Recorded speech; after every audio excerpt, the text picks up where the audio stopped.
Ini Jumat dulu nggak ada Bu, Pak, nama harinya. Baru ada itu nanti dalam era perpindahan Nabi yang disebut dengan hijrah dari Mekah ke bukan Madinah. Ini ada informasi yang sedikit keliru. Jadi Nabi itu tidak pernah hijrah dari Mekah ke Madinah. Nabi hijrahnya itu dari Mekah ke Yathrib. Dari Mekah ke Yathrib. Karena Madinah belum ada. Maka Nabi hijrah dari Mekah ke Yathrib. Baik, dalam periode hijrah ini, di pertengahannya turunlah surah yang ke-62. Asal aktivitas orang-orang Arab saat Nabi bertugas di Mekah khususnya, itu tidak ada isu integritas, Pak, Bu. Tidak ada isu integritas dalam fase Nabi berdakwah di Mekah. Karena memang semuanya kriminal. Ya, jadi terakumulasi semua, ya. Jadi sudah melampaui batas-batas tingkat profesionalitas dalam dunia kriminal, sehingga semua tindakan kejahatan itu hatam semua bentuknya. Ya, misal yang mabuk saja itu pemabuk yang paling pemula prematur 5 kali mabuknya dalam sehari. Di pemabuk amatiran zaman jahiliyah itu 5 kali dalam sehari. Zina itu semua jenis macam zina hatam. Jadi semua jenis macam tindakan kriminalitas itu terjadi di dalamnya. Itu fase Mekah. Karena itulah kemudian kalau pelakunya disebut jahil, kemudian keadaannya disebut dengan jahlun. Kalau disatukan jadi jahiliyah. Jadi baik karakter dan orangnya itu memang sangat tidak ideal. Kegiatan mereka itu umumnya ada 4 kegiatan. 1 berdagang, dikenal dengan tujar, jamak dari tajir. Ya, jadi tajir itu aslinya pedagang, Pak, Bu. Ya, dan rata-rata kalau dagang kaya. Karena itu ketika disebut dia tajir, sebetulnya konteksnya dia pedagang. Oke? Kemudian yang kedua itu ada syair, seniman. Yang ketiga ada kahin dukun, yang keempat sahir, ya, tukang sihir. Ini mereka beraktivitas dalam 5 hari sepekan untuk nanti berkumpul di puncaknya. Hari pertama disebut dengan Ahad, hari kedua disebut dengan Isnin, diserap ke dalam bahasa Indonesia menjadi Senin. Hari ketiga dinamakan dengan Thulatha, diserap ke dalam bahasa Indonesia jadi Selasa. Hari keempat Al-Arbi'ah, diserap ke dalam bahasa Indonesia jadi Rabu. Hari kelima Khamis, diserap ke dalam bahasa Indonesia jadi hari Kamis. Nah, jadi dari Ahad sampai Kamis itu mereka beraktivitas menyebar untuk mencari bekal. Jadi yang dagang berdagang cari keuntungan. Yang seniman nanti turun naik bukit ke lembah cari inspirasi, cari lirik. Ya, itu diabadikan nanti di Quran surah ke-26, khususnya di ayat 224 sampai 227. Ya, dengan nama suratnya surat para seniman, Asy-Syu'ara. Kemudian yang dukun juga itu ngotak-ngatik jimat dalam 5 hari. Ya, yang tukang sihir itu juga mengotak-ngatik mantra dalam 5 hari. Nanti pertemuan puncaknya bertemulah mereka di pusat-pusat hiburan disebut dengan aswaq. Jadi ada Suq Uqadh, Suq Dumatu Jandal, dan yang paling prestisius tempatnya di Jabal Qubais, yang sekarang bukit di depan Ka'bah yang di atasnya dibangun istana.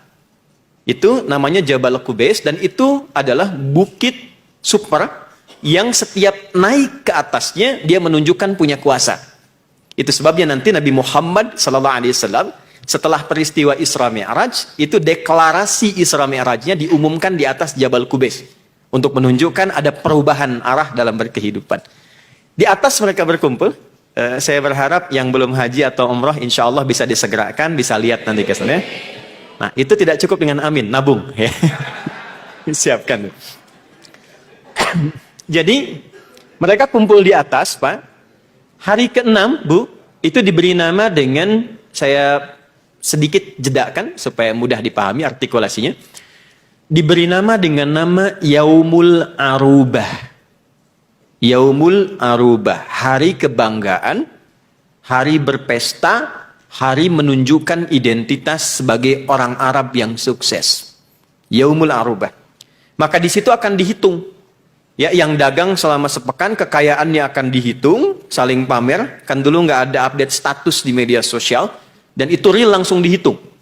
Nanti siapa yang paling banyak hartanya, dia akan diangkat menjadi hartawan yang berpengaruh. Dan dia nanti punya satu suara untuk memberi keputusan. masuk dalam golongan hukama, hakim pemberi keputusan. Setiap hari yang ke-6, Yaumul Arubah, ada hari kebanggaan, hari pesta pora, ya. Kemudian di sini adalah hari untuk menampilkan dan berbangga diri siapa yang paling hebat. Maka seniman juga akan mengumpulkan lirik-lirik terbaik yang diolah selama sepekan ke belakang. Nanti yang paling bagus diurutkan jadi 7 urutan pertama. Yang paling hebat ditetapkan jadi Pangeran Pujangga, namanya Amirus Syu'ara. Ya, nanti 7 itu akan dituliskan dengan tinta emas, ditempelkan di dinding Ka'bah. Nanti di era Islam itu yang kelak diganti dengan kain kiswah yang isinya berubah dari sastra, dari syair menjadi tulisan ayat-ayat Al-Quran. Itu asalnya. Kemudian juga yang dukun sama, yang tukang sihir sama. Jadi mereka pamer, demonstrasi, nanti yang paling hebat jimatnya itu yang punya pengaruh.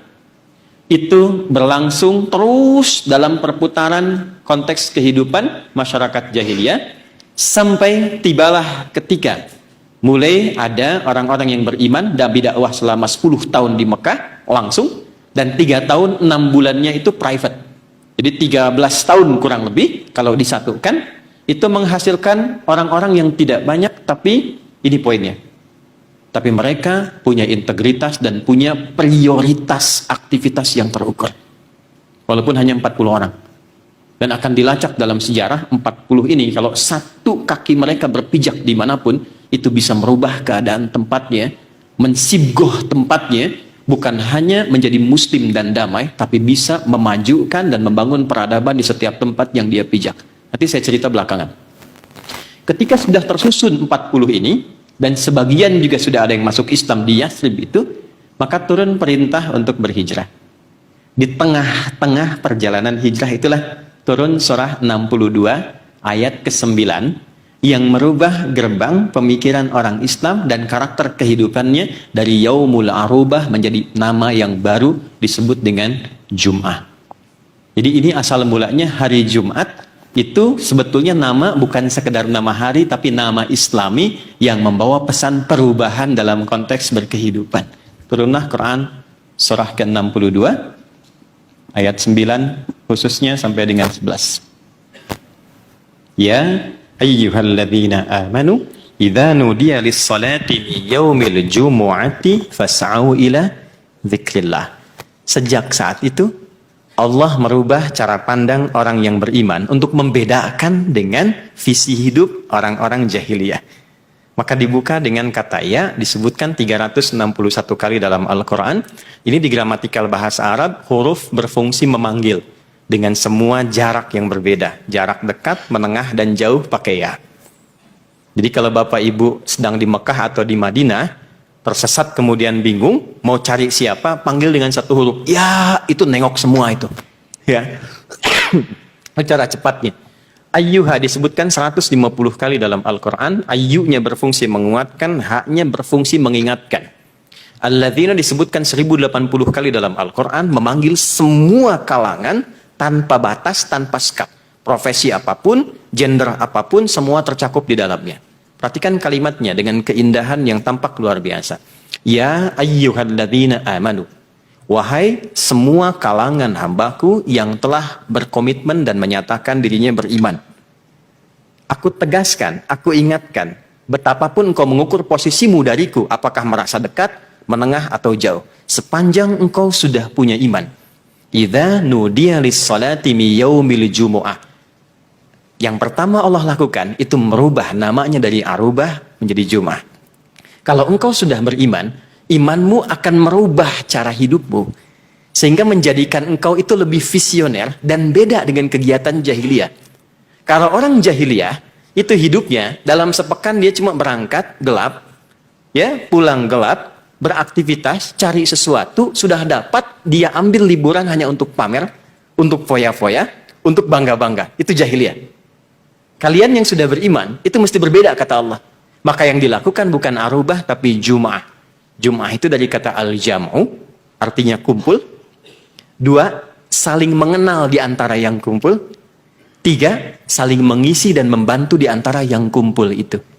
Jadi spirit Jumat itu bukan sekedar datang, duduk, dengarkan khutbah, kadang-kadang mengantuk, lantas sebagian tertidur, lalu sholat 2 rakaat dan pulang. Itu bukan Jumat. Dan Allah tidak menginginkan kumpul-kumpul.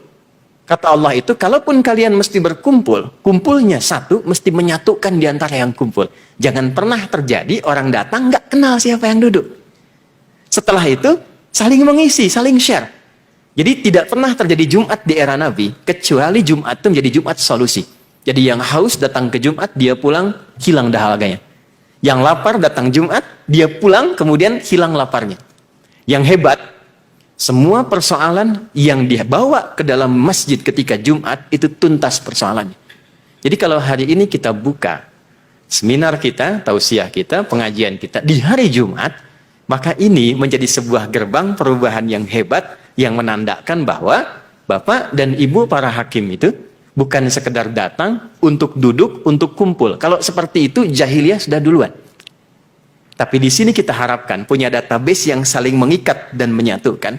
Kenal siapa yang duduk di sampingnya. Sehingga nanti ke depan bisa saling mengisi untuk memudahkan tugas-tugas yang dibawa dalam berkehidupan. Itulah asal mula Jumat dengan spirit dan kedalaman maknanya.